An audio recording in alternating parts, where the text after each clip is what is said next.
ফুচকা আসলে আমাদের সবারই খুব প্রিয়, তবে কিছু কিছু ফুচকালম আমাকে দেখলে মানে মনটা অটোমেটিকলি ভালো হয়ে যায়।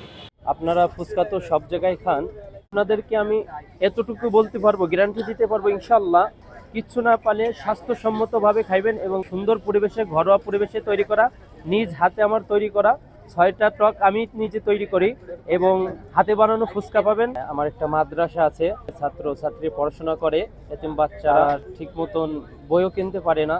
আমি চেষ্টা করি আমার এই লাভের অংশ দিয়ে, ব্যবসার লাভের অংশ দিয়ে তাদেরকে পড়াশোনা করার জন্য বই কিনে দেওয়ার জন্য। আমাদের দোকানের নাম মায়ের দোয়া চটপটি এন্ড ফুচকা হাউস, শিববাড়ির জিয়া হলের ভিতরে আছে। আর আপনারা ফুচকার সাথে যে কোনো প্লেটের সাথে 6 রকমের টক ইচ্ছা মতন খাইতে পারবেন।